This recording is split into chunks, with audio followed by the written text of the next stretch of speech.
Hello student, welcome to my channel सर्वल lecturer. ये video class 10 सामाजिक विज्ञान के लिए सबसे ज्यादा इंपॉर्टेंट है। जितने भी स्टूडेंट सामाजिक विज्ञान का पेपर देने वाले हैं, आज की इस वीडियो को लास्ट तक जरूर देखना।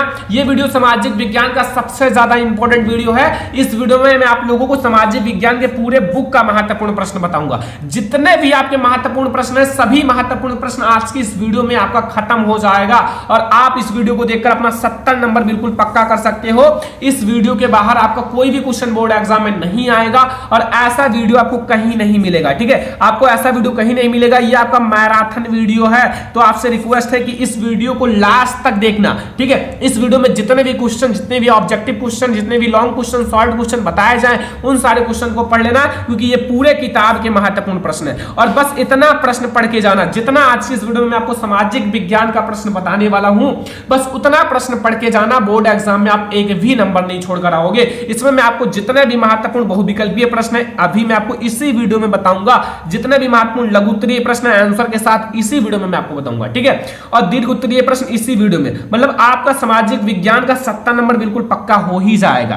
तो आज की इस वीडियो को लाइक भी करना और शेयर भी करना। अगर चैनल पे नए हो तो सब्सक्राइब जरूर करना, सब्सक्राइब कर लेना, क्योंकि मैं आप लोगों को ऐसे ही हर एक सब्जेक्ट की तैयारी कराने वाला हूं। अपने फ्रेंड्स के साथ शेयर भी कर देना। चलो, सबसे पहले हम लोग देखते हैं जितने भी महत्वपूर्ण बहुविकल्पीय प्रश्न है आपके बोर्ड एग्जाम के लिए।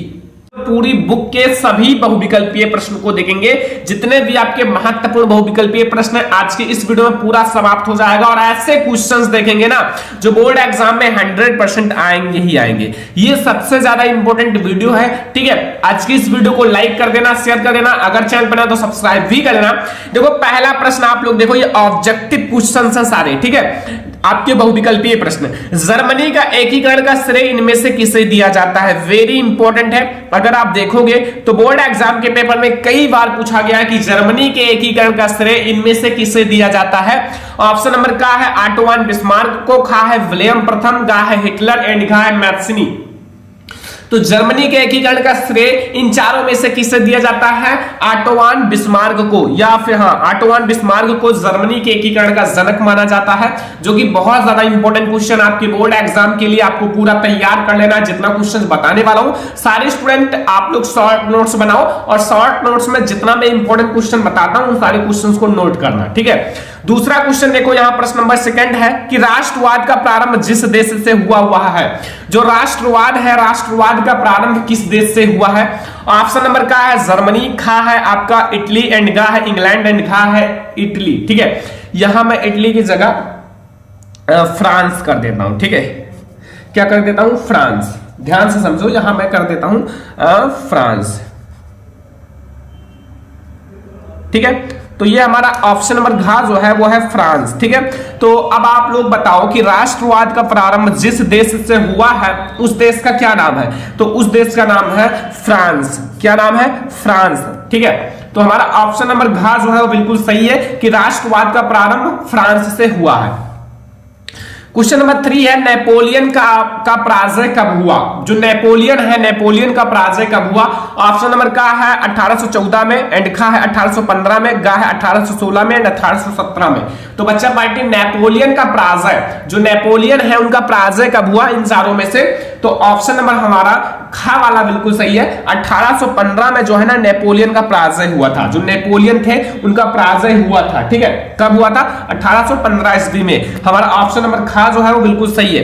क्वेश्चन नंबर 4 है कि सविनय अवज्ञा आंदोलन कब चलाया गया? जो सविनय अवज्ञा आंदोलन है वो कब चलाया गया? ऑप्शन नंबर का है 1920 में, खा है 1927 में, गा है 1930 में एंड घा है 1935 में। तो सविनय अवज्ञा आंदोलन बच्चों कब चलाया गया? ठीक है, बहुत ही ज्यादा इंपॉर्टेंट क्वेश्चन है। अगर आप पेपर देने वाले हो तो इस क्वेश्चन को जरूर तैयार करके जाना है। ठीक है, तो हमारा जो सविनय अवज्ञा आंदोलन है वो 1930 में हुआ था। कब हुआ था? 1930 में चलाया गया था सविनय अवज्ञा आंदोलन। ये हमारा है क्वेश्चन नंबर 4। अब हम लोग देखेंगे क्वेश्चन नंबर 5। क्वेश्चन नंबर 5 में आप लोग समझो, लिखा हुआ है महात्मा गांधी दक्षिण अफ्रीका से वापस कब लौटे? महात्मा गांधी जी दक्षिण अफ्रीका से वापस कब लौटे? आपको इसका सही आंसर बताना है। ऑप्शन नंबर का है 1914 में, खा है 1915 में, घा है 1918 में एंड घा है 1919 में। तो महात्मा गांधी जी दक्षिण अफ्रीका से वापस कब लौटे? बहुत ज्यादा इंपॉर्टेंट क्वेश्चन है बोर्ड एग्जाम के लिए। तो महात्मा गांधी जी दक्षिण अफ्रीका से 1915 में लौटे थे। कब लौटे थे? 1915 में महात्मा गांधी जी दक्षिण अफ्रीका से वापस आए थे। ठीक है, अगला क्वेश्चन देखो, क्वेश्चन नंबर 6 है चौड़ी चौड़ा घटना कांड किस वर्ष घटित हुआ? जो चौड़ी चौड़ा घटना है वो किस वर्ष घटित हुआ, ये आप लोगों को बताना है। ऑप्शन नंबर का है 1920 में, खा है 1921 में, गा है 1922 में एंड घा है 1925 में। तो स्टूडेंट चौड़ी चौड़ा घटना कांड कब हुआ? तो वो हमारा राइट आंसर होगा 1922 में। कब हुआ था? 1922 में जो है ना चौड़ी चौड़ा घटना कांड हुआ था, ये याद रखना। हमारा ऑप्शन नंबर गा जो है वो बिल्कुल सही है आपका। ठीक है, क्वेश्चन नंबर 6 का। तो स्टूडेंट अब हमारा है क्वेश्चन नंबर 7। क्वेश्चन नंबर 7 में क्या पूछ रहा है, ध्यान से देखो, बहुत ज्यादा इंपॉर्टेंट है बोर्ड एग्जाम के लिए। देखो इसमें पूछ रहा है कि महामंडी का प्रारंभ किस वर्ष हुआ? जो महामंडी है उसका प्रारंभ किस वर्ष हुआ? देखो महामंडी आपके बोर्ड एग्जाम के बहुत ज्यादा इंपॉर्टेंट है। महामंडी का कारण भी आपके बोर्ड एग्जाम में पूछा जाता है, मतलब बोर्ड एग्जाम के लिए मोस्ट इंपॉर्टेंट है। ऑप्शन नंबर का है 1919 में, खा है 1924 में, गा है 1929 में एंड गा है 1934 में। तो महामंडी का प्रारंभ किस वर्ष हुआ? आई होप कि आपको पता होगा। नहीं पता है तो मैं आप लोगों को बता देता हूं। महामंडी का प्रारंभ जो है 1929 में हुआ। कब हुआ? 1929 में महामंडी का प्रारंभ हुआ था। ये हमारा है क्वेश्चन नंबर 7। अब हमारा है क्वेश्चन नंबर 8। क्वेश्चन नंबर 8 में पूछ रहा है कि संयुक्त राष्ट्र संघ का मुख्यालय कहां पर स्थित है? संयुक्त राष्ट्र संघ का मुख्यालय कहां पर स्थित है स्टूडेंट? ऑप्शन नंबर का है वाशिंगटन, का है जिनेवा, गा है न्यूयॉर्क एंड गा है ऑस्ट्रिया। तो संयुक्त राष्ट्र संघ का मुख्यालय कहां पर स्थित है? सभी स्टूडेंट को नहीं पता होगा क्योंकि बहुत ज्यादा इंपॉर्टेंट क्वेश्चन है। तो ये हमारा न्यूयॉर्क में स्थित है। कहां है? न्यूयॉर्क में। तो संयुक्त राष्ट्र संघ का मुख्यालय हमारा न्यूयॉर्क में स्थित है, याद रखना। क्वेश्चन नंबर 9 देखो कि प्रथम विश्व युद्ध का प्रारंभ कब हुआ था? जो प्रथम विश्व युद्ध है, प्रथम विश्व युद्ध का प्रारंभ कब हुआ था? ऑप्शन नंबर का है 1914 में, खा है 1919 में, गा है 1939 में, गा है 1942 में। तो प्रथम विश्व युद्ध का प्रारंभ कब हुआ था? 1914 में। ठीक है, याद रखना, बहुत ज्यादा इंपॉर्टेंट क्वेश्चन है। तो ये हमारा क्वेश्चन नंबर 9। चलो हम लोग देखते हैं क्वेश्चन नंबर 10। तो स्टूडेंट क्वेश्चन नंबर 10 है कि पंजाब में भूमि निम्नीकरण का मुख्य कारण क्या था? या पंजाब है, जो पंजाब है उसमें भूमि निम्नीकरण का मुख्य कारण क्या है? ऑप्शन नंबर का है गहन खेती, खा है वनोन्मूलन, गा है अधिक सिंचाई एंड गा है अति पशुचारण। तो पंजाब में भूमि निम्नीकरण का मुख्य कारण क्या है? वो है अधिक सिंचाई। क्या है स्टूडेंट? अधिक सिंचाई। पंजाब में जो भूमि निम्नीकरण का मुख्य कारण है वो है अधिक सिंचाई, याद रखना, बहुत ज्यादा इंपॉर्टेंट है। यह है क्वेश्चन नंबर 10। अब हम लोग देखेंगे क्वेश्चन नंबर 11। क्वेश्चन नंबर 11 है कपास की खेती के लिए कौन सी मृदा उपयुक्त है? जो कपास की खेती जिसमें की जाती है उसके लिए कौन सी मृदा सबसे अच्छी होती है? सबसे अच्छी। ठीक है, ऑप्शन नंबर का है काली मृदा, खा है लाल मृदा, गा है जलोढ़ मृदा एंड घा है लेटराइट मृदा। तो कपास की खेती के लिए कौन सी मृदा सबसे अच्छी होती है? कपास की खेती के लिए सभी स्टूडेंट को पता होगा, बहुत ही ज्यादा इंपॉर्टेंट क्वेश्चन है ये। ठीक है, तो कपास की खेती के लिए हमारी काली मृदा जो है ना वो सबसे अच्छा माना जाता है। कौन सी मृदा? काली मृदा जो है वो कपास की खेती के लिए सबसे अच्छा माना जाता है। और ये आप लोग याद रखना, बोर्ड एग्जाम के लिए बहुत ज्यादा इंपॉर्टेंट है। काली मृदा को काली कपास की मृदा भी कहते हैं। ठीक है, तो कपास की खेती के लिए काली मृदा सबसे अच्छी मानी जाती है। क्वेश्चन नंबर 12 है निम्न में से कौन अजैवीय संसाधन है? अजैवीय संसाधन बताना है स्टूडेंट। ऑप्शन नंबर का है चट्टाने, खा है पशु एंड गा है पौधे एंड घा है मछलियां। तो अजैवीय जिसमें जीव ना होते हैं, ठीक है, जिसमें जीवन यापन नहीं होता, जिनकी प्राप्ति जीव मंडल से नहीं होती, वो निर्जीव होते हैं। ठीक है, तो इन चारों में से निर्जीव क्या है? पशु है या पौधे हैं या मछलियां हैं या चट्टाने हैं? तो हमारा चट्टाने जो है वो अजैवीय संसाधन है। ठीक है, चट्टाने हमारा सही है। तो क्वेश्चन नंबर 12 का हमारा का वाला ऑप्शन बिल्कुल सही है, चट्टाने। ठीक है, अगला क्वेश्चन देखो, क्वेश्चन नंबर 13 है कि चिपको आंदोलन संबंधित है। चिपको आंदोलन का नाम आप लोगों ने सुना होगा, बहुत ही ज्यादा इंपॉर्टेंट है बोर्ड एग्जाम के लिए। ठीक है, चिपको आंदोलन। ऑप्शन नंबर का है मृदा संरक्षण, खा है वन संरक्षण, गा है जल संरक्षण एंड गा है वायु संरक्षण। तो चिपको आंदोलन जो है स्टूडेंट वो किससे संबंधित है? सभी स्टूडेंट को पता होगा चिपको आंदोलन देखो चिपको आंदोलन में क्या था, मैं आपको छोटा सा समझाता हूं। जैसे ये एक पेड़ है, ठीक है, पेड़ है। अब इस पेड़ को काटने से रोकने के लिए पहले की जनता जो थी, कुछ महिलाएं थी, वो मतलब पेड़ से चिपक गई, ताकि अगर आपको ये पेड़ काटना है तो पहले मुझे काटो। देखो कितना ज्यादा पेड़ के बचाव के लिए खुद की प्राण भी त्याग देते। आजकल क्या है, आजकल तो चाहे कटे और चाहे गिरे कोई असर नहीं पड़ता है, लेकिन पहले इन चीजों पर ध्यान दिया जाता था। तो इसलिए चिपको आंदोलन हमारा वन संरक्षण से संबंधित है, पेड़ पौधों से संबंधित है। आसान तरीके से समझ में आ गया होगा। अब आप कभी नहीं भूलोगे कि चिपको आंदोलन किससे संबंधित है। क्वेश्चन नंबर 14 देखो, सुंदरवन राष्ट्रीय पार्क किस राज्य में स्थित है? जो सुंदरवन राष्ट्रीय पार्क है वो किस राज्य में स्थित है, आपको यह बताना है। तो ऑप्शन नंबर का है असम में, खा है उड़ीसा में, गा है पश्चिम बंगाल में एंड घा है मध्य प्रदेश में। तो सुंदरवन राष्ट्रीय पार्क किस राज्य में स्थित है? तो सभी स्टूडेंट को पता होगा कि सुंदरवन राष्ट्रीय पार्क जो है वो पश्चिम बंगाल में स्थित है। कहां स्थित है? पश्चिम बंगाल में। ऑप्शन नंबर गा जो है वो बिल्कुल सही है। और ये सारे क्वेश्चंस आप कंप्लीट कर लो, बोर्ड एग्जाम में आएंगे ही आएंगे, आपको पूरा कंप्लीट करके ही बोर्ड एग्जाम में पेपर देने जाना है ये सारा क्वेश्चन, ठीक है। क्वेश्चन नंबर 15 आप लोग देखो यहां, इसमें क्या पूछ रहा है कि बहुउद्देशीय नदी घाटी परियोजना, जो बहुउद्देशीय परियोजना को किसने आधुनिक भारत मंदिर कहा? मतलब इन चारों में से जो बहुउद्देशीय परियोजनाओं को किसने आधुनिक भारत का मंदिर कहा है? ऑप्शन नंबर का है महात्मा गांधी, खा है जवाहरलाल नेहरू, गा है विनोबा भावे एंड गा है अन्ना हजारे। तो किसने कहा था बहुउद्देशीय परियोजनाओं को किसने आधुनिक मंदिर कहा? तो वो हमारा राइट आंसर है स्टूडेंट, जवाहरलाल नेहरू ने। किसने कहा था? जवाहरलाल नेहरू जी ने। तो ये हमारा है क्वेश्चन नंबर 15। अब हम लोग अगला क्वेश्चन देखेंगे, जो बोर्ड एग्जाम के लिए सारे क्वेश्चन बहुत ज्यादा इंपॉर्टेंट है, सारा तैयार कर लो, पूरे बुक का है, हर एक चैप्टर से क्वेश्चंस हैं, ठीक है। तो ये हमारा क्वेश्चन नंबर 15। अब हम लोग देखेंगे क्वेश्चन नंबर 16। क्वेश्चन नंबर 16 में पूछ रहा है कि सलाल बांध किस नदी पर बना है? जो सलाल बांध है वो किस नदी पर बना है? क्वेश्चन नंबर 16 में पूछ रहा है सलाल बांध किस नदी पर बना है? ऑप्शन नंबर का है महानदी, खा है चिनाब एंड गा है सतलुज एंड गा है कृष्णा नदी।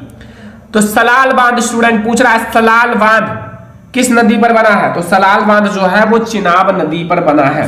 किस नदी पर? चिनाब नदी पर बना है सलाल बांध। याद रखना, बहुत ज्यादा इंपॉर्टेंट क्वेश्चन है ये हमारा क्वेश्चन नंबर 16।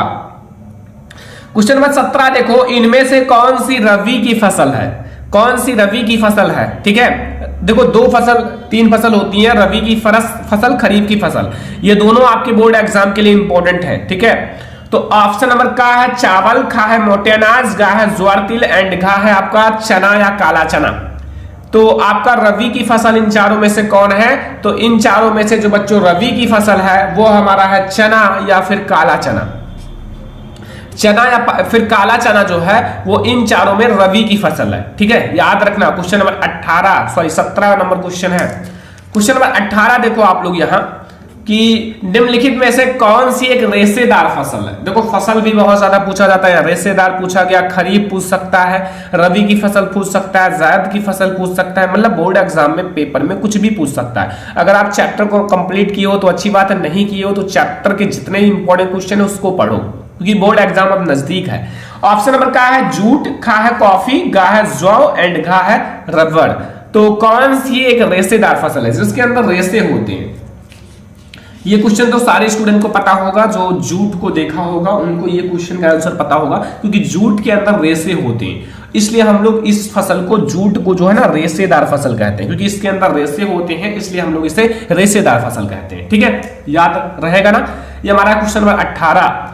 अब हम लोग देखेंगे क्वेश्चन नंबर 19। क्वेश्चन नंबर 19 में है कि झारखंड में स्थित कोडरमा निम्नलिखित में से किस खनिज का अग्रणी उत्पादक है? तो क्वेश्चन नंबर 19 में यही पूछा है कि झारखंड में स्थित जो कोडरमा है निम्नलिखित में से किस खनिज का अग्रणी उत्पादक है? ऑप्शन नंबर का है बॉक्साइट का, खा है अर्वरक का, गा है लौह अयस्क का एंड गा है तांबा का। तो झारखंड में स्थित कोडरमा बहुत बार पढ़ाया है बोर्ड एग्जाम के लिए, ठीक है, बहुत बार मैंने इसको पढ़ा रखा है, क्योंकि बहुत ज्यादा इंपॉर्टेंट क्वेश्चन है, इसलिए मैं आपको पढ़ा रहा हूं, रिवीजन करा रहा हूं कि आपका सारा क्वेश्चन रिवाइज रहे, जितने इंपॉर्टेंट क्वेश्चन है सब कुछ। तो वो हमारा अर्वरक का अग्रणी उत्पादक है। किस चीज का? अर्वरक का। तो झारखंड में स्थित जो कोडरमा है वो अर्वरक का अग्रणी उत्पादक है। याद रखना क्वेश्चन नंबर 19, ठीक है। क्वेश्चन नंबर 20 है कि एंथ्रेसाइट का संबंध किस खनिज से है? एंथ्रेसाइट का संबंध किस खनिज से है आप लोगों को बताना है।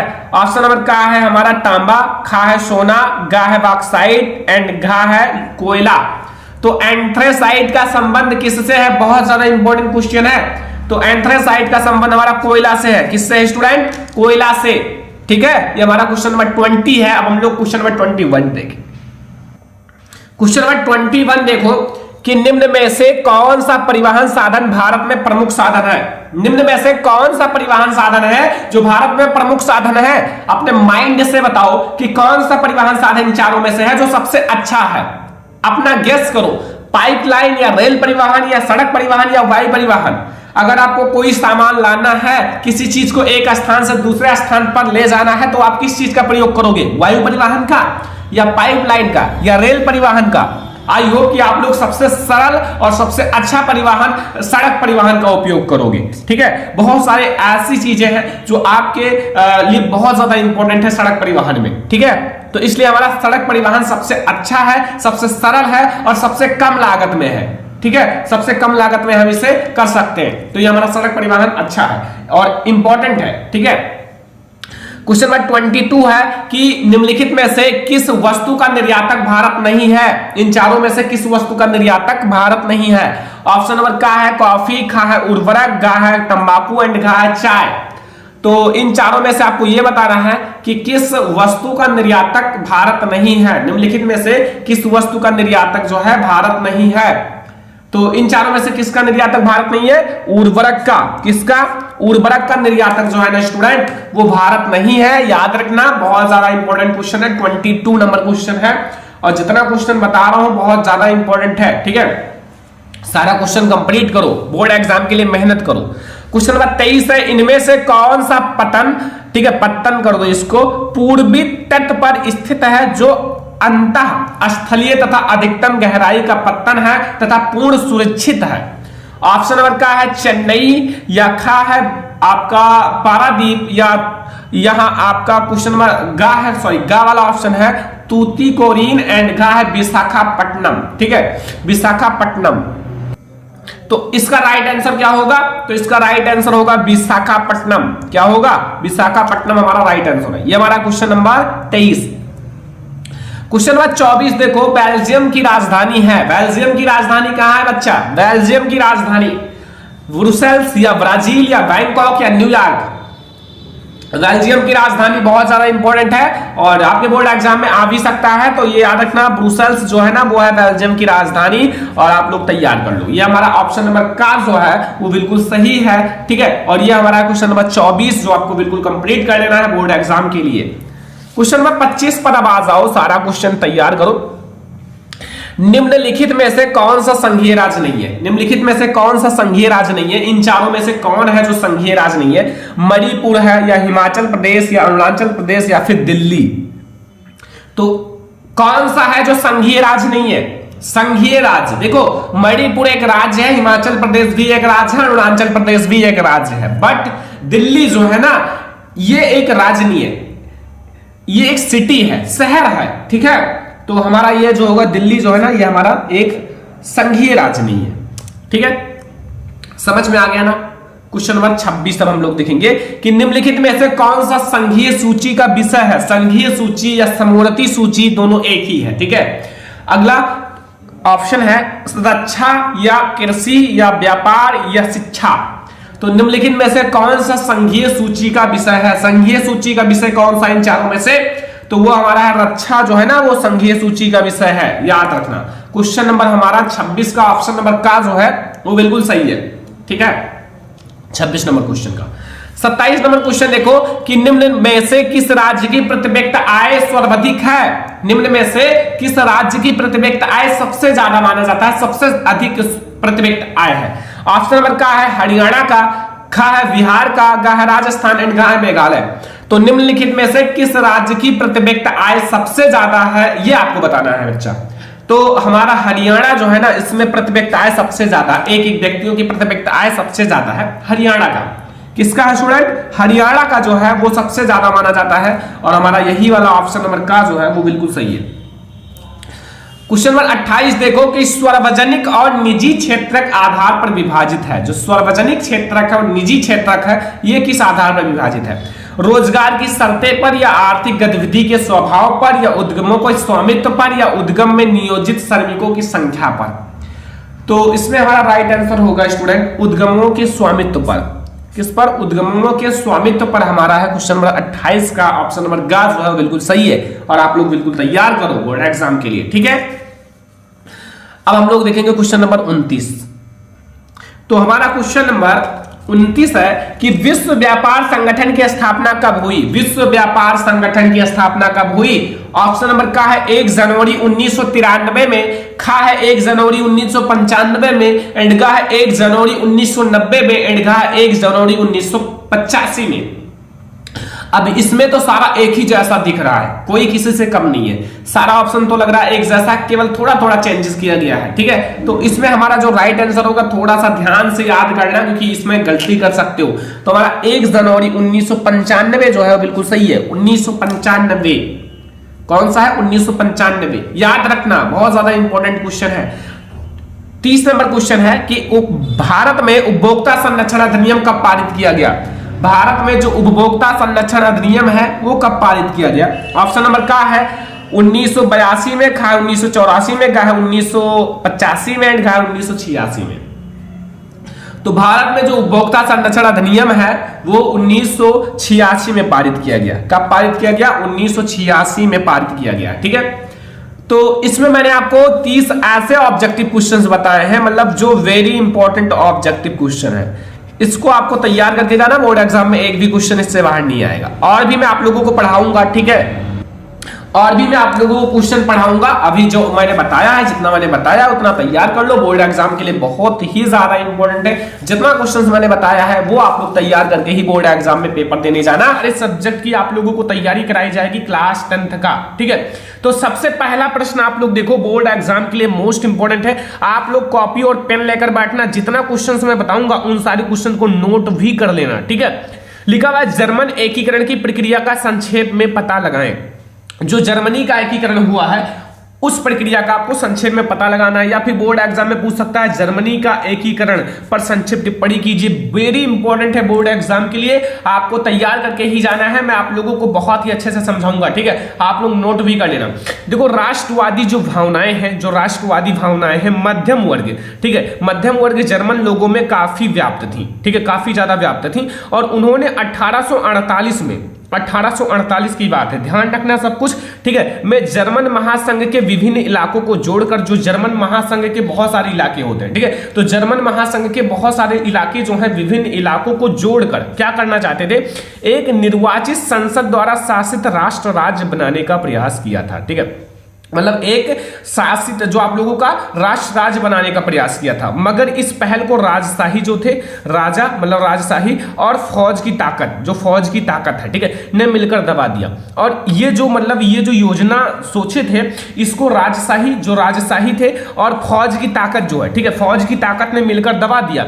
अब जब इसको दबा दिया तो उनका परसा के बड़े भूस्वामियों ने भी समर्थन किया। अब भाई जब राजा और फौज की ताकत सभी ने मिलकर दबा दिया, तो फिर जो बड़े बड़े भूस्वामी हैं, जो बहुत ज्यादा अमीर हैं, जिनके पास बहुत ज्यादा जायदाद है, धन है, उन्होंने भी समर्थन किया। उन्हीं की तरफ से ये भी हो गए। वो लोग मध्यम वर्ग के थे, ठीक है, जो ये करना चाहते थे, इलाकों को जोड़ना चाहते थे। अब ये बड़े बड़े लोग इनको दबा दिए, ठीक है। और उसके बाद परसा ने राष्ट्रीय एकीकरण के आंदोलन का नेतृत्व संभाल लिया। उसके बाद जो परसा है, परसा ने राष्ट्रीय एकीकरण करने का, जो एकीकरण के आंदोलन का नेतृत्व संभाल लिया, और उसका मुख्यमंत्री ऑटो वन बिस्मार्क, ठीक है, ऑटो वन बिस्मार्क था, ठीक है, उसका मुख्यमंत्री ऑटो वन बिस्मार्क जो था इस प्रक्रिया का जनक था। अगर आपको जर्मनी के एकीकरण का जनक पूछा जाए तो याद रखना ऑटो वन बिस्मार्क था, सबसे अहम भूमिका इनका था, ठीक है, ऑटो वन बिस्मार्क का।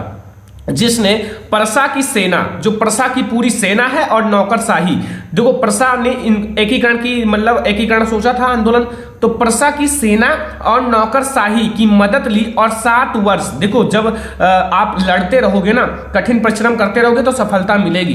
तो 7 वर्ष के दौरान ऑस्ट्रिया, डेनमार्क और फ्रांस, जो ऑस्ट्रिया है, डेनमार्क और फ्रांस से 3 युद्धों में प्रसा की जीत हुई। अब प्रसा की अगर जीत हुई तो और एकीकरण की प्रक्रिया पूरी हुई, और ये जो एकीकरण की प्रक्रिया है ये पूरी हो गई, क्योंकि जीत हो गई तो एकीकरण की प्रक्रिया पूरी हो जाएगी।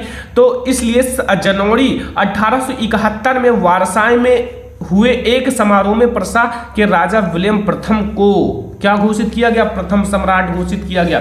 देखो बच्चों, इन सबको मैंने पढ़ा भी रखा है पहले से भी, जर्मनी का सम्राट घोषित किया गया, ठीक है। और इस तरह 1871 में जर्मनी का एकीकरण हुआ, ठीक है। अब इससे ऑब्जेक्टिव क्वेश्चंस भी बनते हैं। देखो मैं आपको सारी चीजें बता रहा हूं, ठीक है, ध्यान से समझो, इससे ऑब्जेक्टिव क्वेश्चंस भी बनते हैं। सबसे पहला ऑब्जेक्टिव क्वेश्चन कि जर्मनी का एकीकरण का मतलब जनक कौन था, तो जर्मनी के एकीकरण का जनक कौन था, ऑटोवान बिस्मार्क था, ठीक है। और जर्मनी का एकीकरण कब हुआ, ठीक है, तो वो कब पूरा हुआ, तो 1871 में, ठीक है। ये सारे ऑब्जेक्टिव क्वेश्चंस के टाइप के आपके बोर्ड एग्जाम में आएंगे, और ये आपके बोर्ड एग्जाम के लिए मोस्ट इंपोर्टेंट है। दूसरा मोस्ट इंपोर्टेंट क्वेश्चन समझो, बोर्ड एग्जाम के लिए वेरी इंपोर्टेंट, आपको बिल्कुल तैयार करके ही बोर्ड एग्जाम में पेपर देने जाना है, कि मारी-ऑन और जर्मेनिया, जो मारी-ऑन और जर्मेनिया दोनों नाम सुना होगा अगर पहला चैप्टर पढ़ा होगा, मैंने पढ़ा रखा है, ठीक है। मारी-ऑन और जर्मेनिया कौन थे और जिस तरह उन्हें चित्रित किया गया उनका क्या महत्व है, इतना अच्छे से उन्हें चित्रित किया गया तो उसका महत्व क्या है, आखिर में मारी-ऑन और जर्मेनिया है कौन, ठीक है, ये दो नाम क्या है। देखो, फ्रांसीसी क्रांति के समय कलाकारों ने स्वतंत्रता, न्याय और गणतंत्र, ठीक है, स्वतंत्रता, न्याय और गणतंत्र जैसे विचारों को व्यक्त करने के लिए नारी प्रतीकों का सहारा लिया, जो नारी प्रतीक है उनका सहारा लिया। इनमें मारी-ऑन और जर्मेनिया अत्यधिक प्रसिद्ध हैं। इसमें जो मारी-ऑन है और जर्मेनिया है अत्यधिक प्रसिद्ध है। अब हम सब लोग एक एक लोग के बारे में जानेंगे, पहले हम लोग मारी-ऑन के बारे में जानेंगे, फिर जर्मेनिया के बारे में जानेंगे, ठीक है।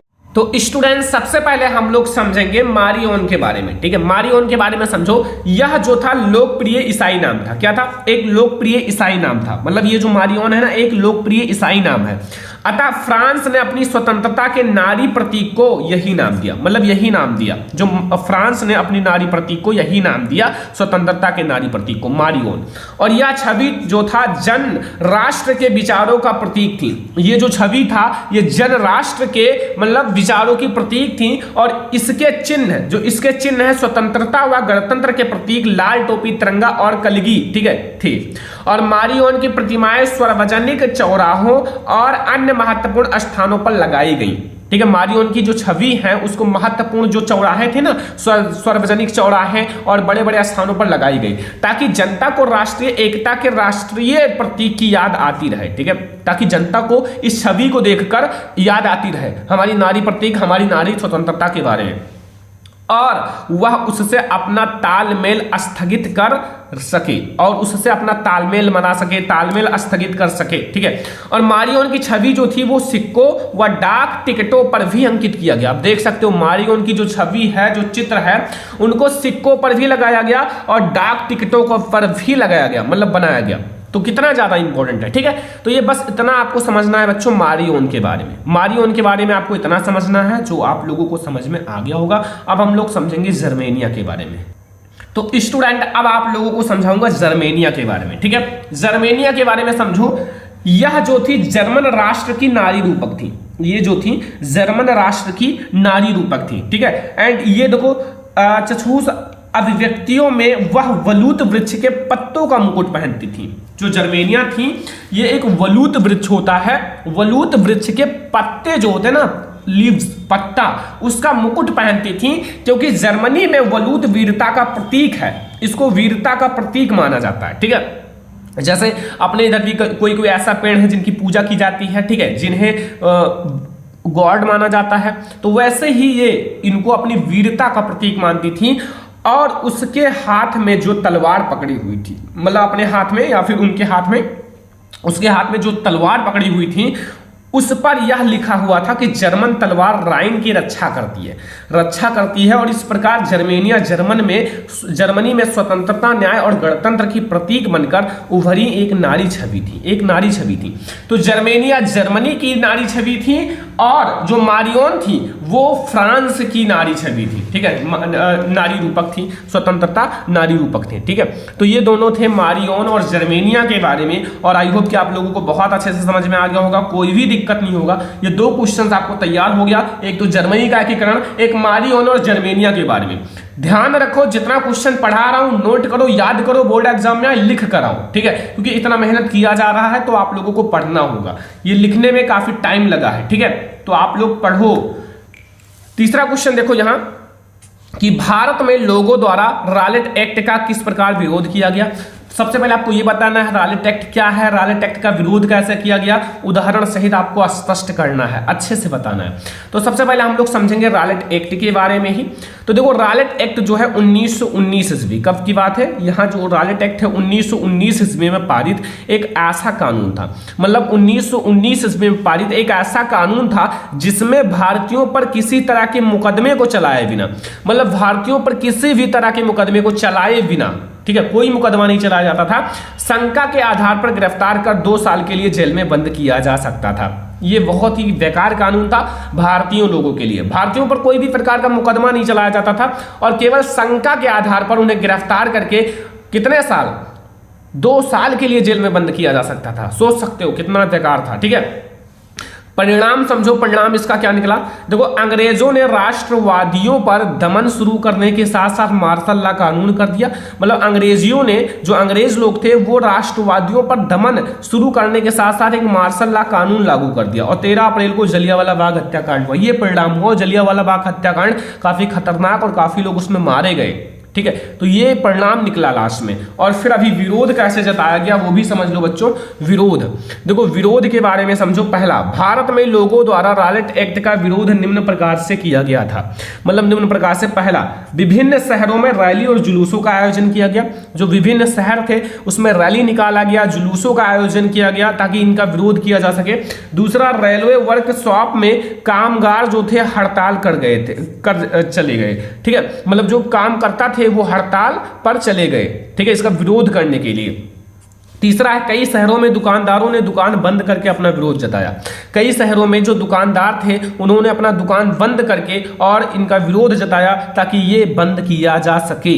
ध्यान रखो, ठीक है। अब हम लोग अगला देखेंगे, एक बहुत ही ज्यादा इंपॉर्टेंट क्वेश्चन बोर्ड एग्जाम में बहुत ही बार आ चुका है, महामंडी के बारे में। 1929 की महामंडी का भारत पर क्या प्रभाव पड़ा।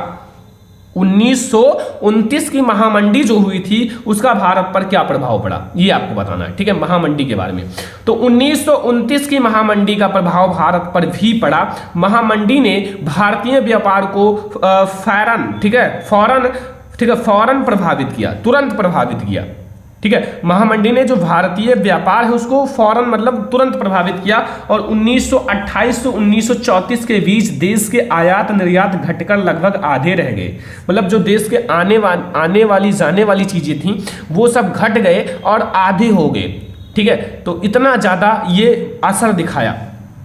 और 1928 से 1934 के बीच भारत में गेहूं की कीमत 50% गिर गई। मतलब महामंडी लगाया गया तो महामंडी में बहुत सारे गेहूं आ गए तो इसलिए इनकी कीमत 50% गिर गई। मतलब 50% जो बाजार है वो नीचे आ गया, ठीक है। कोई चीज अगर 100 रुपए में है अचानक 50 रुपए में हो जाए तो कितना ज्यादा घाटा होगा जो पहले 80-100 में खरीद चुका है, तो उनके लिए, ठीक है, एंड गिर गई। और शहरी निवासियों के मुकाबले किसानों और जो काश्तकारों की ठीक है ज्यादा नुकसान हुआ, ठीक है। मतलब जो किसानों और जो खेती करने वाले लोग थे उनका ज्यादा नुकसान हुआ। यद्यपि कृषि उत्पादकों की कीमत तेजी से नीचे गिरी। मतलब जो कृषि का उत्पादन करते थे, मतलब किसान लोगों का मतलब जो चीज था जो उत्पादन करते थे उनका बहुत नीचे दाम गिर गया। लेकिन सरकार ने लगान वसूली में छूट देने से इनकार कर दिया। सरकार ने जो लगान वसूली में छूट देने से इनकार कर दिया और सबसे बुरी मार उन ठीक है, उन काश्तकारों पर पड़ी जो विश्व बाजार के लिए उपज पैदा करते थे, और टाट का निर्यात बंद होने से कच्चे जो पटसन की, ठीक है, जो टाट का निर्यात है ना, उसको बंद होने से क्या हुआ, जो कच्चे पटसन की, आगे और है, अभी थोड़ा सा यहां समझो, ठीक है, थोड़ा सा लॉन्ग है, कीमतों में 60% से ज्यादा गिरावट आ गई। सोच सकते हो जो ये चीज बनाते हैं उनके लिए कितना ज्यादा बेकार था, ठीक है, 60% से ज्यादा गिर गया, ठीक है, गिर गई। और मंडी के इन्हीं सालों में भारत की कीमती धातुएं, खास तौर से सोने का निर्यात करने लगा, और 1931 में मंडी अपने चरम पर थी, और ग्रामीण भारत असंतोष व उथल पुथल के दौर से गुजर रहा था, क्योंकि जो ग्रामीण किसान थे उनका जो मतलब दाम था वो बहुत ज्यादा गिर गया, जिस चीज का उत्पादन करते थे वो, ठीक है। और यह मंडी शहरी भारत के लिए अधिक दुखदाई, ठीक है, दुखदाई नहीं रही, मतलब जो शहरी लोग थे उनके लिए ज्यादा दुखदाई नहीं रही, लेकिन किसानों के लिए बहुत बेकार था। कीमतें गिरते जाने के बावजूद शहरों में रहने वाले ऐसे लोगों की हालत ठीक रही जिनकी आय निश्चित थी, जो मतलब जिनकी आय निश्चित थी, जिनकी एकदम बंधी तनख्वाह थी कि इतना कमाते हैं, तो अगर अनाज का दाम कम होता है तो उनके लिए अच्छी बात है, ठीक है, उनके लिए क्या दिक्कत है। लेकिन जो किसान थे उनके लिए बहुत ज्यादा प्रॉब्लम हुआ, ठीक है, किसान जो खेती करते थे उनके लिए आधा दाम गिर गया, तो फिर उनका जो है नुकसान बहुत ज्यादा हुआ, जितना वो लगाए थे उतना भी निकाल लें तो बड़ी बात है। तो ये था कि जो 1929 की महामंडी का भारत पर प्रभाव, यही प्रभाव पड़ा था बच्चों, ठीक है, समझ में आ गया ना। अगला देखो 5वां नंबर क्वेश्चन, सारा क्वेश्चन तैयार करो, जो मैं आपको पढ़ा रहा हूं सारा क्वेश्चन पढ़ो, याद करो, बोर्ड एग्जाम में आए लिख कराओ। जैव और अजैव संसाधन क्या होते हैं, कुछ उदाहरण दीजिए। जो जैव संसाधन होते हैं और अजैव संसाधन होते हैं उनके बारे में बताना है। तो जैव संसाधन सबसे पहले समझेंगे, वे संसाधन मतलब ये वे संसाधन होते। तो सबसे पहले आप लोग समझो जैव संसाधन के बारे में, ठीक है।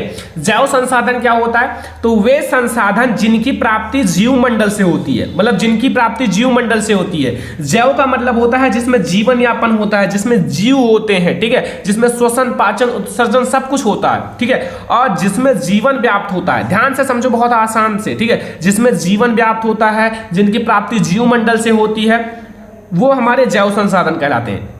क्या कहलाते हैं, जैव संसाधन कहलाते हैं, ठीक है। जैसे आप लोग समझो मनुष्य एक जैव संसाधन है, क्योंकि इनकी जो प्राप्ति है जीव मंडल से हुई है और ये जीवन यापन करते हैं।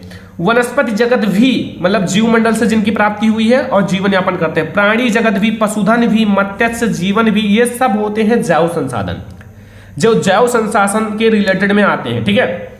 जैव संसाधन आपको समझ में आ गया। अब हम लोग समझेंगे अजैव संसाधन के बारे में। वे सारे संसाधन जो निर्जीव वस्तुओं से बने होते हैं। अजैव संसाधन का मतलब है कि वे सारे संसाधन जो निर्जीव वस्तुओं से बने होते हैं, निर्जीव होते हैं, ठीक है, जिसमें जीवन व्याप्त नहीं होता, वो निर्जीव होते हैं, उसमें कोई जीवन नहीं होता, अजैव संसाधन कहलाते हैं। क्या कहलाते हैं, अजैव संसाधन कहलाते हैं। जैसे चट्टानें और धातुएं, जैसे हमारी चट्टानें होती हैं, धातुएं होती हैं, वो सारे अजैव संसाधन है, क्योंकि वो एक स्थान पर रहेंगे, वहीं रहेंगे, दूसरे स्थान पर नहीं जा पाएंगे, ठीक है। और दूसरी बात, इनकी प्राप्ति जीव मंडल से नहीं होती है, ठीक है, ये इकट्ठा होकर चट्टानें बन जाती हैं। धातुएं तो अंदर से मतलब खनिज धातुएं ये सब नीचे से निकाली जाती है, ठीक है। तो ये जैव और अजैव संसाधन आपको समझ में आ गया, कोई दिक्कत नहीं होगा। वेरी इंपॉर्टेंट क्वेश्चन है बच्चों, इन सबको तैयार करके बोर्ड एग्जाम में जाना, वरना बाद में बहुत पछताओगे। यहां से बोर्ड एग्जाम में बहुत सारे क्वेश्चंस आएंगे, ठीक है। तो इन सबको आप तैयार करो बोर्ड एग्जाम के लिए, और आप लोग पूरा क्वेश्चन तैयार करो, ठीक है। तो ये हमारा 5वां क्वेश्चन है। अब हम लोग देखेंगे 6वां क्वेश्चन। 6वें क्वेश्चन में क्या पूछ रहा है कि 3 राज्यों के नाम बताइए, 3 ऐसे राज्य के नाम बताना है। वेरी इंपॉर्टेंट है, बोर्ड एग्जाम में बहुत ही बार आया हुआ है। 3 ऐसे राज्य का नाम बताइए जहां काली मृदा पाई जाती है। जहां क्या पाई जाती है, काली मृदा पाई जाती है। और इस पर मुख्य रूप से कौन सी फसल उगाई जाती है, इस पर मुख्य रूप से कौन सी फसल उगाई जाती है, यह भी बताना है, ठीक है। तो पूरा ध्यान से समझो कैसा आपको बताना है। सबसे पहले काली मृदा का रंग काला होता है। देखो काली मृदा का रंग काला होता है, इसीलिए इसका नाम क्या पड़ा, काली मृदा, ठीक है। और इसे रेगड़ मृदा भी कहते हैं। क्या कहते हैं, रेगड़ मृदा, ठीक है। काली मृदा को रेगड़ मृदा भी कहते हैं, ठीक है। यह लावाजनक सैलों से बनती है। देखो ये लावाजनक सैलों से बनती है, इसीलिए इसका रंग काला होता है, लावाजनक सैलों से बनती है। और यह मृदा महाराष्ट्र, ठीक है, महाराष्ट्र, सौराष्ट्र, मालवा, मध्य प्रदेश, छत्तीसगढ़ के पठार में पाई जाती है। ठीक है, इन सब में पाई जाती है। मालवा, महाराष्ट्र, मध्य प्रदेश, छत्तीसगढ़, इन सब में पाया जाता है। और काली मृदा जो होती है कपास की खेती के लिए सबसे अच्छी मानी जाती है। काली मृदा में कपास की खेती सबसे अच्छी होती है। काली मृदा में किसकी होती है? कपास की खेती। याद रखना, ऑब्जेक्टिव में पूछ लेता है। और इसे काली कपास की मृदा के नाम से भी जानते हैं। काली मृदा को काली कपास की मृदा के नाम से भी जानते हैं। ठीक है, तो ये हमारा वेरी इंपॉर्टेंट क्वेश्चन है, क्वेश्चन नंबर 6। और आप लोगों को तैयार करके ही बोर्ड एग्जाम में जाना है, क्योंकि ये बोर्ड एग्जाम के लिए मोस्ट इंपॉर्टेंट है। ठीक है, तो ये हमारा क्वेश्चन नंबर 6। क्वेश्चन नंबर 7 देखो आप लोग कि जैव विविधता क्या है। जैव विविधता क्या है बच्चों? जैव विविधता के बारे में आप लोगों को बताना है। ठीक है, और मानव जीवन में इसकी महत्वता का वर्णन करो। मानव जीवन में जैव विविधता का क्या महत्व है, इसको भी आप लोगों को बताना है। ठीक है, तो सबसे पहले हम लोग जानेंगे जैव विविधता का अर्थ क्या है। जैव विविधता जीव मंडलों में पाई जाने वाली जीवों की विभिन्न जातियों में पाई जाने वाली विविधता है। जैसे देखो, जैव विविधता बहुत आसान है। देखो, जैव विविधता का मतलब है जैसे जीव मंडल होती है, जीव मंडल में बहुत सारे प्रकार की जातियां पाई जाती हैं, बहुत सारे प्रकार के जीव पाए जाते हैं। ठीक है, और देखो में पाए जाने वाले जीवों की विभिन्न जातियां, बहुत सारी जातियां पाई जाती हैं। ठीक है, जातियों में पाई जाने वाली जो विविधता है, विभिन्नता, विविधता। ठीक है, दूसरे शब्दों में कहें तो जैव विविधता जो है वनस्पति एवं प्राणियों में पाए जाने वाली जातीय विभेद को प्रकट करता है। जो वनस्पति होता है, जैसे वनस्पति एक होता है और एक प्राणी जगत होता है, में पाए जाने वाली जो विभेद है, विभेद का मतलब उसमें जो भेद है, ठीक है, को प्रकट करती है। और भूपृष्ठ पर वर्तमान जैव विविधता अरबों वर्षों से है, अरबों वर्षों से है, क्योंकि वनस्पति और जीव ये सब पाए जाते हैं। और जीवन के सतत विकास की प्रक्रिया का परिणाम है, और ये जो है जीवन के सतत विकास की प्रक्रिया का परिणाम भी है। तो ये पूरा जैव विविधता, आई होप कि आप लोगों को समझ में आ गया होगा। जैव विविधता के बारे में काफी आसान है, और आप लोगों को बस इतना ही बताना है जैव विविधता के बारे में, थोड़ा सा और आपको जैव विविधता के बारे में समझना है बस। अगला देखो, जैव विविधता। पर्यावरण ह्रास के कारण जैव विविधता का क्षय हुआ है। ठीक है, पर्यावरण में ह्रास के कारण मतलब पर्यावरण की कटिंग के कारण जैव विविधता में क्षय हुआ है, और जीवों की अनेक प्रजातियां लुप्त हो गई हैं तथा कई संकटग्रस्त हैं। बहुत सारी प्रजातियां हैं वो लुप्त हो गई, गायब हो गई हैं। डायनासोर अब कहाँ दिख रहा है? गायब हो गई। और बहुत सारी ऐसी प्रजातियां हैं जो अभी संकटग्रस्त हैं, जो गायब हो सकती हैं, संकटग्रस्त हैं। ठीक है, तो वो है, बस इतना सा आपको जैव विविधता। और मानव जीवन में इसका क्या महत्व है? देखो, मानव अपने उत्पत्ति से ही विभिन्न आवश्यकताओं की पूर्ति जीव जगत से ही करता चला आ रहा है। मतलब जो मानव है, मानव अपने विभिन्न आवश्यकताओं की पूर्ति जीव जगत से करता है। ठीक है, जीव जगत वनस्पति से। ठीक है, और मानव को भोजन, आवास एवं परिवेश संबंधी विभिन्न आवश्यकताओं और अपने अस्तित्व के लिए जैव विविधता पर ही निर्भर रहना पड़ता है। बहुत ज्यादा महत्व है जैव विविधता का मानव जीवन में, क्योंकि उनके अपने भोजन, अपने रहने के लिए, अपनी जो आवश्यकता संबंधित चीजों के लिए जैव विविधता पर ही निर्भर करना पड़ता है। और जैव विविधता के उपभोग की दृष्टि से मानव ने अधिक उपयोगी प्राणियों और पौधों का पालतू, ठीक है, पालतू कारण किया। ठीक है, एंड कृषि एवं पशुपालन इसी आवश्यकताओं का परिणाम है। और कृषि और जो पशुपालन है इसी जैव विविधता का परिणाम है। ठीक है, अगर वनस्पति ना हो तो फिर पशु क्या खाएंगे?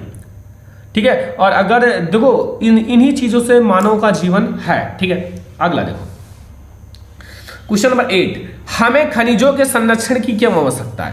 देखो, खनिजों का संरक्षण का मतलब है खनिजों का बचाव करना।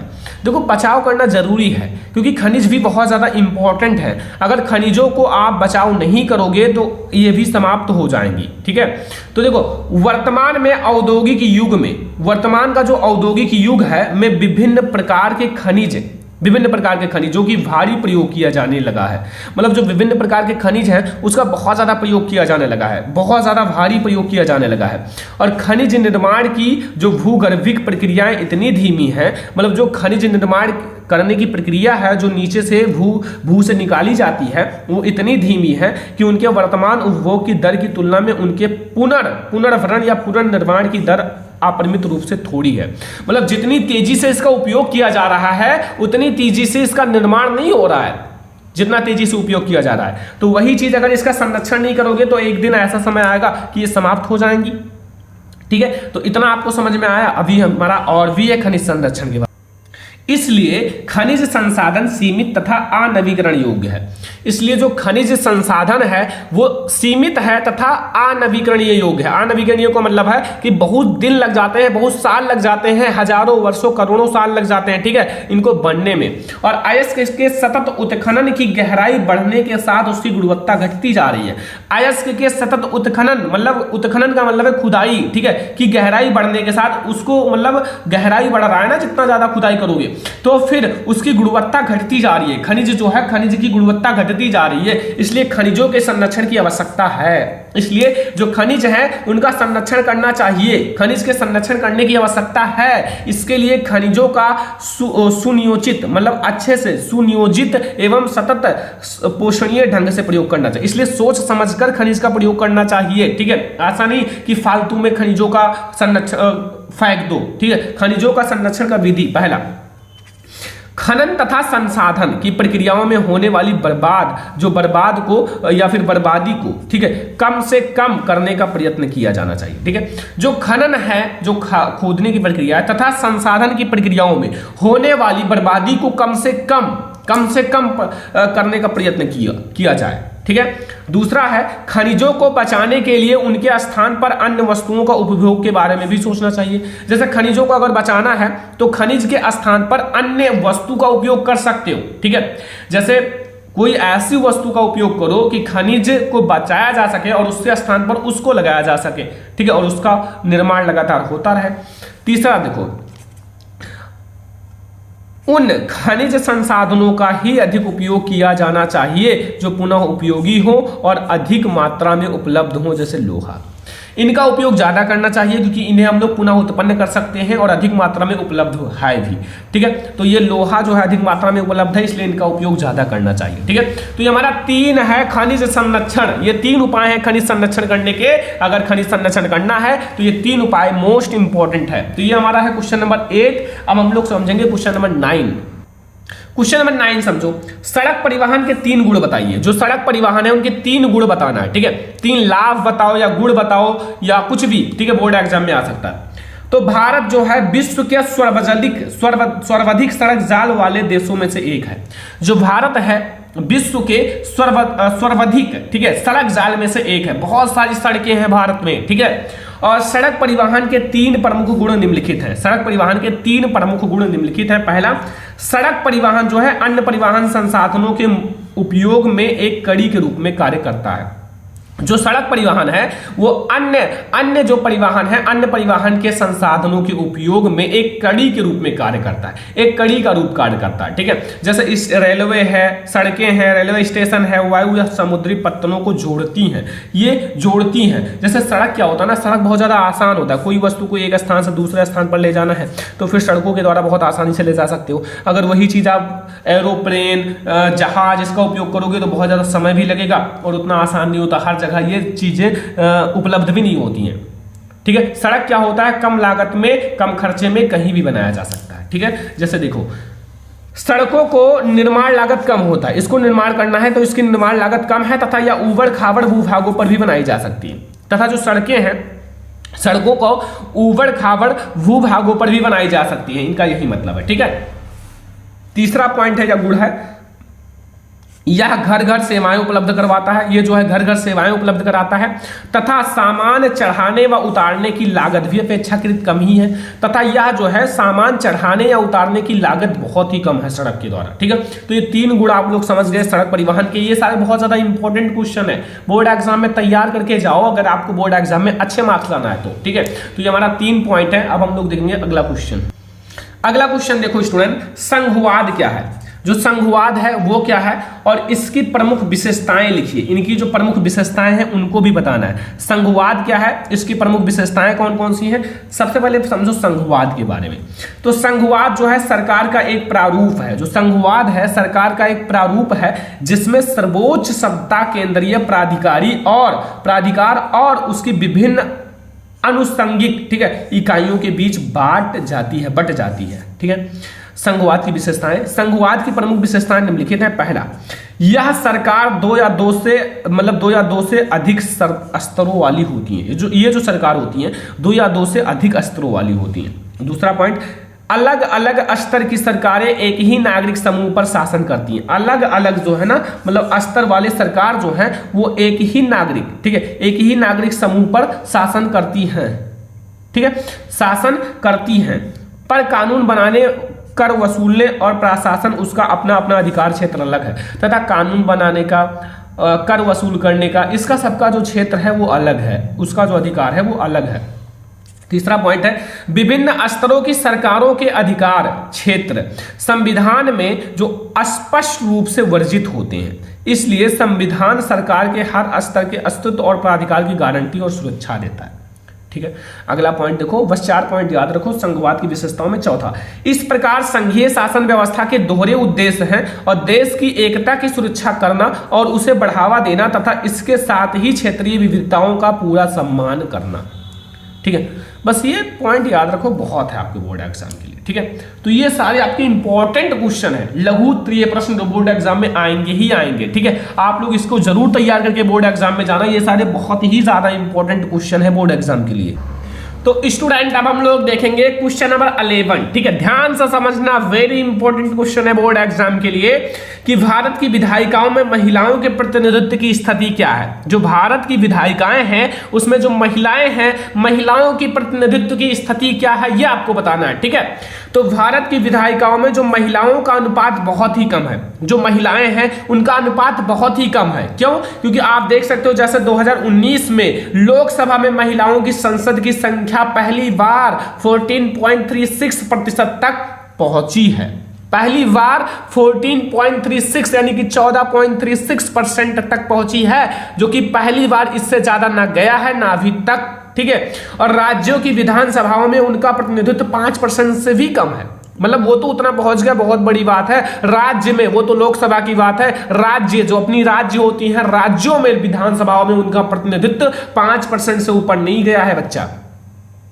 इस मामले में भारत दुनिया के अन्य देशों से नीचे है। इस मामले में जो महिलाओं के प्रतिनिधित्व का अनुपात है वो अन्य देशों से अगर इनकी तुलना की जाए भारत की, तो बहुत नीचे है। भारत अफ्रीका और लैटिन अमेरिका के कई देशों से पीछे है, ठीक है। भारत जो है अफ्रीका, लैटिन अमेरिका के कई देशों से पीछे है। और कभी कभार कोई महिला प्रधानमंत्री या मुख्यमंत्री बन जाए, अगर कभी या कभी कभार कोई भी महिला है वो कभी प्रधानमंत्री या फिर मुख्यमंत्री बन जाए, तो मंत्रिमंडल में पुरुषों का ही वर्चस्व रहता है। तो जो मंत्रिमंडल होता है, जो वहां पूरा मंत्री का सभा होता है, उसमें पुरुष का ही वर्चस्व होता है, पुरुष को ही मेन माना जाता है, ठीक है। अगला मेन इंपॉर्टेंट क्वेश्चन देखो, खुली बेरोजगारी एवं प्रच्छन्न बेरोजगारी के बीच विभेद क्या है, आपको स्पष्ट करना है खुली बेरोजगारी और प्रच्छन्न बेरोजगारी के बारे में। तो सबसे पहले हम लोग समझेंगे खुली बेरोजगारी के बारे में। वह परिस्थिति जिसमें किसी देश में श्रम शक्ति तो अधिक होती है, जो श्रम शक्ति है वो बहुत अधिक होती है, ठीक है, मतलब श्रमिक बहुत ज्यादा है, किंतु औद्योगिक ढांचा छोटा है, लेकिन जो उनका काम करने का क्षेत्र है वो बहुत छोटा है, ठीक है। उसमें श्रमिक काम करने के लिए ही काम नहीं पाते, वह सारी श्रम शक्ति को नहीं खपा कर पाता, मतलब सारी अपनी जो शक्ति है, काम करने की क्षमता है, उसको खत्म नहीं कर पाते। अर्थात श्रमिक काम करना चाहता है किंतु काम नहीं मिलता। इसमें क्या होता है, श्रमिक जो है वो काम करना चाहता है लेकिन काम नहीं मिलता है, ठीक है।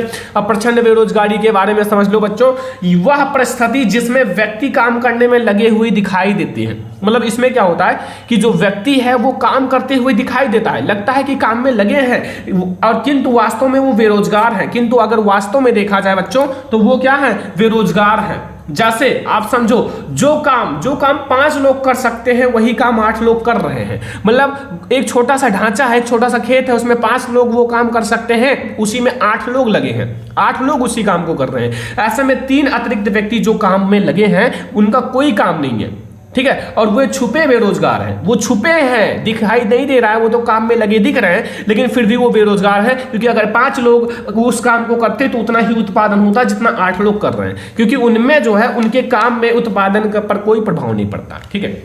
ये 12 ऐसे क्वेश्चन हैं जो आपको बोर्ड एग्जाम में बिल्कुल तैयार करके ही बोर्ड एग्जाम में जाना है, ठीक है। ये सारे हमारे सामाजिक विज्ञान के बहुत ज्यादा इंपॉर्टेंट क्वेश्चन है। जितना क्वेश्चन मैंने बताया है, आप लोग इन सारे क्वेश्चन को जरूर पढ़ के जाना बोर्ड एग्जाम में। आज का ये वीडियो पसंद आया हो, लाइक करना, शेयर करना, चैनल पर नया तो सब्सक्राइब भी करना, ठीक है। चलो फिर मिलते हैं नेक्स्ट इंपॉर्टेंट वीडियो में, तब तक के लिए धन्यवाद।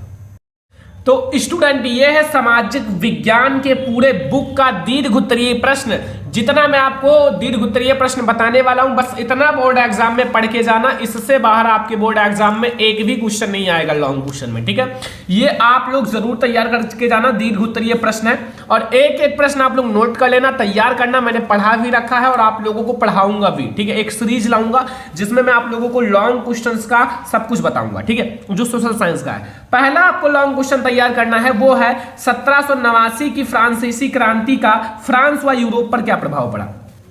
जो 1789 की फ्रांसीसी क्रांति हुई थी उसका फ्रांस जो है, फ्रांस और यूरोप, इस पर क्या प्रभाव पड़ा, अलग अलग आपको बताना है। पहले ही चैप्टर से है बच्चों, पहले चैप्टर से आपको ये तैयार करना है। अब आप लोग पढ़े होंगे क्योंकि इसको मैंने पढ़ा भी रखा है, बोर्ड एग्जाम के लिए मोस्ट इंपॉर्टेंट है, आप लोगों को तैयार होना चाहिए ये क्वेश्चन, ठीक है। दूसरा क्वेश्चन है इटली के एकीकरण की प्रक्रिया का वर्णन कीजिए। जो इटली का एकीकरण हुआ था उसकी प्रक्रिया का आपको अच्छे से वर्णन करना है।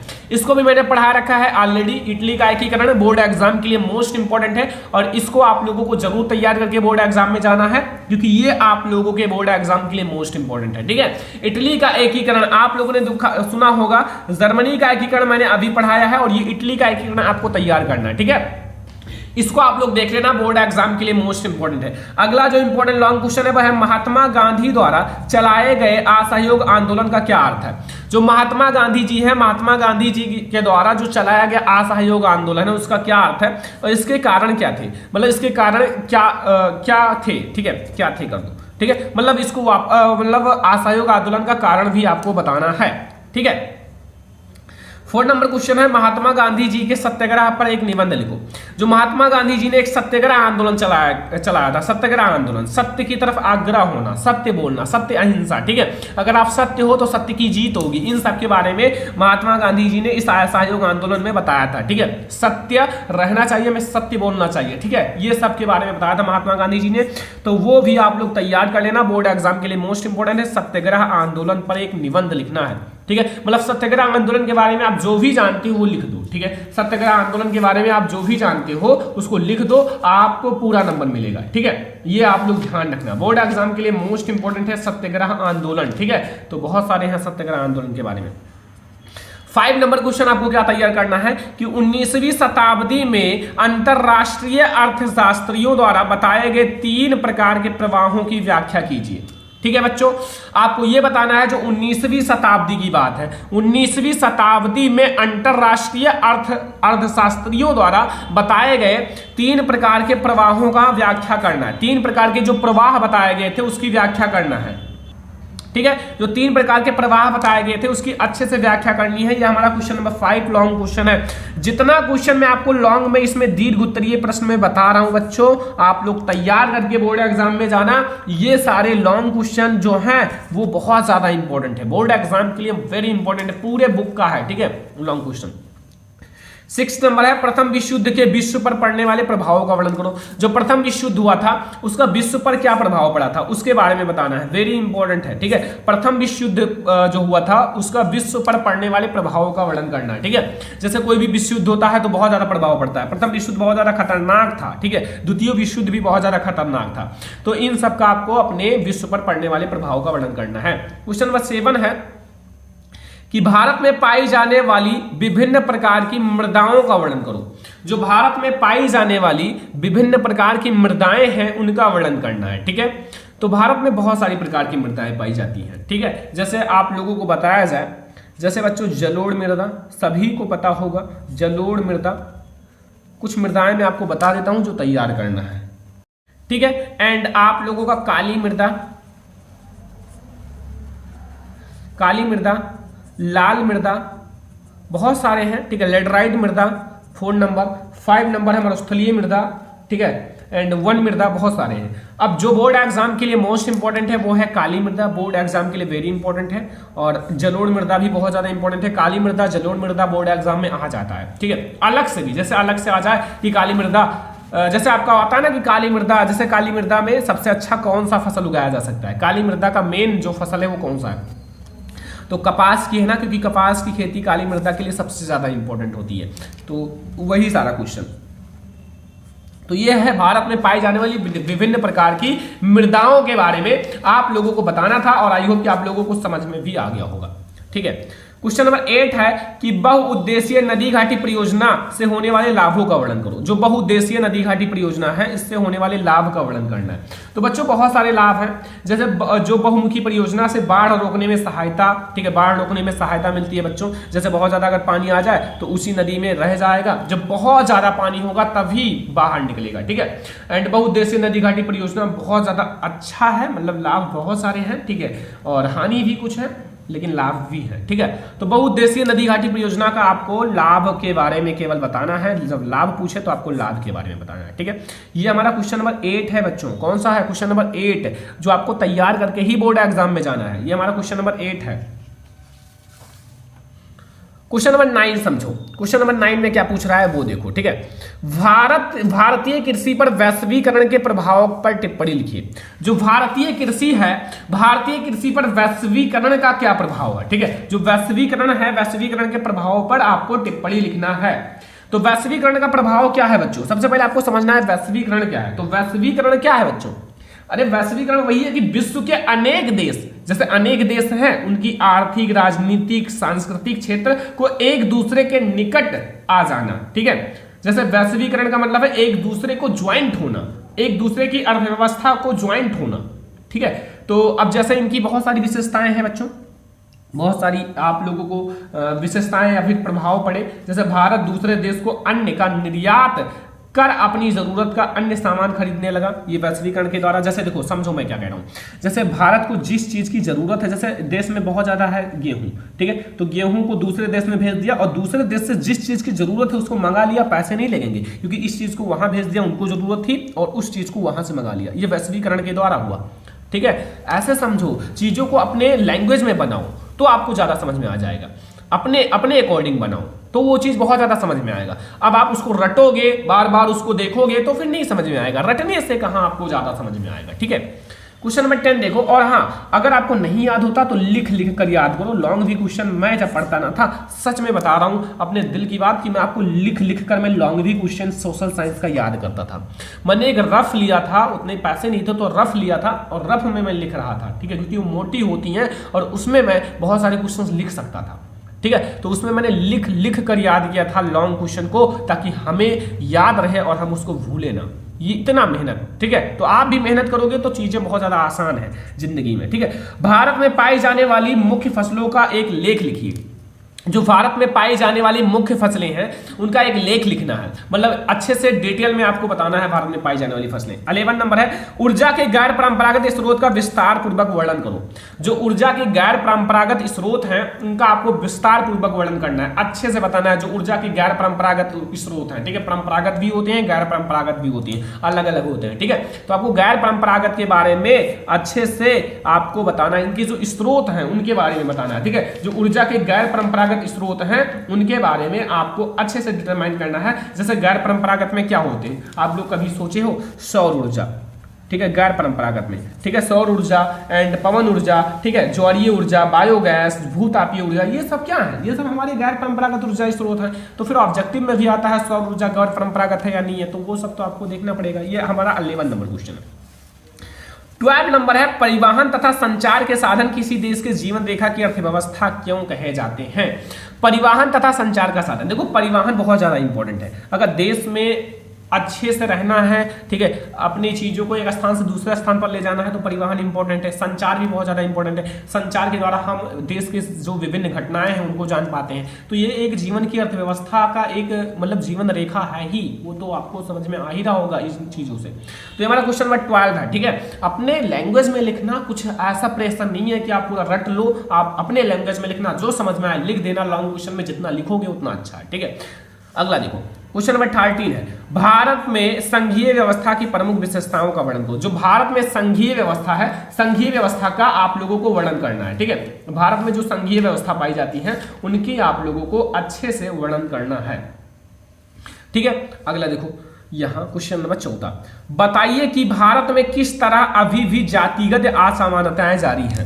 आपको यह बताना है कि बताइए कि भारत में अभी भी, इनके कहने का मतलब आपको ये बताना है कि बताइए कि जो भारत में अभी भी जातिगत असमानताएं, मतलब जातिगत के कारण असमानताएं, जाति के कारण असमानताएं अभी भी जारी है। तो वो तो जारी है ही, आप लोग देख सकते हो, ठीक है, अपने देश को देखकर या फिर सारी चीजों को, ठीक है। तो ये आपका है क्वेश्चन नंबर 14। क्वेश्चन नंबर 15 है, लोकतंत्र किस तरह उत्तरदायी, जिम्मेवार और वैध सरकार का गठन करता है। लोकतंत्र किस तरह एक उत्तरदायी, जिम्मेवार और वैध सरकार का गठन करता है। देखो, लोकतंत्र ऐसे ही सरकार का गठन करेगा जो अच्छा हो, ठीक है, मतलब लोकतंत्र उसी सरकार का गठन करेगा जो मतलब अच्छे से अपने काम को जिम्मेदारी से समझे, ठीक है। तो वो चीज है, तो वो तो आपको समझ में आ ही गया होगा, कुछ आप लिख भी सकते हो अच्छे से डिटरमाइन करके। तो लोकतंत्र की आपको जो उत्तरदायी है, जिम्मेवार और वैध सरकार का गठन करता है, ठीक है। ये हमारा क्वेश्चन नंबर 15 है। क्वेश्चन नंबर 16 अब आप लोग समझो, लोकतंत्र के सम्मुख प्रमुख चुनौतियों का वर्णन करो। जो लोकतंत्र के सम्मुख प्रमुख चुनौतियां हैं, मतलब जो बहुत सारी चुनौतियां हैं, उनको वर्णन करना है, ठीक है। लोकतंत्र के सम्मुख बहुत सारी चुनौतियां हैं जो उसका आप लोगों को वर्णन करना है, ठीक है। लोकतंत्र के सम्मुख जो प्रमुख चुनौतियां हैं, जैसे भाई देखो बहुत सारी चुनौतियां हैं, एक ही नहीं बहुत सारी चुनौतियां हैं, ठीक है। पूरे दुनिया में, पूरे देश में चीजों को चलाना उतना आसान नहीं होता है। अगर आप एक घर का मालिक हो ना तो बहुत ज़्यादा कष्ट होता है, वो तो पूरे देश का मालिक है, तो फिर उसमें तो भाई चीज़ों को संभालना आसान नहीं होता है, केवल कहना आसान होता है, ठीक है। क्वेश्चन नंबर 17 है, विकास मापने का यूएनडीपी का मापदंड किन पहलुओं में विश्व बैंक से अलग है। आपको यह बताना है कि विकास मापने का यूएनडीपी का मापदंड किन पहलुओं में विश्व बैंक से मापदंड से अलग है। आपको इस चीज के बारे में बताना है कि जो विकास है, विकास मापने का यूएनडीपी जो है मापदंड किन पहलुओं में विश्व बैंक मापदंड से अलग है, ठीक है। ये आपको क्वेश्चन नंबर 17 है। क्वेश्चन नंबर 18 है, संगठित और असंगठित क्षेत्रकों के रोजगार परिस्थितियों की तुलना कीजिए। जो संगठित और असंगठित क्षेत्रक हैं, जो संगठित क्षेत्रक होते हैं, एक असंगठित क्षेत्रक होते हैं, ठीक है। संगठित क्षेत्रक और असंगठित क्षेत्रक की रोजगार परिस्थितियों की तुलना कीजिए। जो रोजगार परिस्थितियां हैं उनकी तुलना करनी है हमारे जो संगठित क्षेत्रक हैं और असंगठित क्षेत्रक हैं, इन दोनों का, ठीक है। ये 18 नंबर क्वेश्चन है। 19 नंबर क्वेश्चन देखो, भारत में विदेशी व्यापार की 3 विशेषताओं की व्याख्या कीजिए। जो भारत में विदेशी व्यापार होते हैं, विदेशी व्यापार, उनकी 3 विशेषताओं की व्याख्या करनी है। जो विदेशी व्यापार, ठीक है, तो भारत में जो विदेशी व्यापार होते हैं उनकी 3 विशेषताओं की व्याख्या करनी है, ठीक है। एंड क्वेश्चन नंबर 20 है कि भारत में उपभोक्ता आंदोलन की शुरुआत किन पहलुओं से हुई। जो भारत में उपभोक्ता संरक्षण या उपभोक्ता आंदोलन की शुरुआत किन पहलुओं से हुई और इनके विकास के बारे में आपको बताना है, ठीक है। विकास के बारे में आपको बताना है। तो ये 20 आपको VIMP, ज्यादा नहीं बता रहा हूं, आपको प्रेशर नहीं रखना है। 20 VIMP दीर्घ उत्तरीय प्रश्न कंप्लीट करना है, जो दीर्घ उत्तरीय लॉन्ग क्वेश्चन है सोशल साइंस का, इतना आपको पढ़ लेना है। और इसकी मैं एक सीरीज लाऊंगा जिसमें आपको 10 क्वेश्चन एक वीडियो में, 10 क्वेश्चन एक वीडियो में पढ़ा दूंगा, सारा खत्म हो जाएगा, ठीक है। तो वो चीज आप लोग तो जरूर देखना। समझ में आया?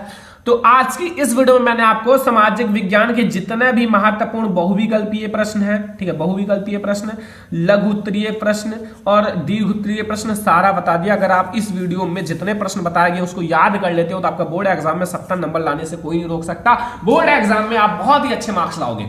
ये वीडियो सबसे ज्यादा इंपॉर्टेंट है। आज की इस वीडियो को लाइक भी करना है, शेयर भी करना है। अगर चैनल पर नहीं तो सब्सक्राइब भी कर लेना। जितना क्वेश्चन पढ़ाया है उन सारे सामाजिक विज्ञान के क्वेश्चन को पढ़ लो और इसके बाद एक वीडियो आप लोगों के लिए और आने वाला है। वो आप लोगों का आएगा मानचित्र पर, 1-2 वीडियो में लाने वाला हूं मानचित्र संबंधित प्रश्न पर, और आपका पूरा सामाजिक विज्ञान खत्म हो जाएगा। फिर इसके बाहर कुछ नहीं पढ़ना है बच्चों, ठीक है, पूरा सामाजिक विज्ञान आपका खत्म हो जाएगा। तो आज की इस वीडियो को ज्यादा से ज्यादा लाइक करना, शेयर करना, अगर चैनल पर नहीं आया तो सब्सक्राइब भी कर लेना, क्योंकि ये वीडियो सबसे ज्यादा इंपॉर्टेंट है। हम लोग मिलेंगे नेक्स्ट इंपॉर्टेंट वीडियो में, तब तक के लिए धन्यवाद।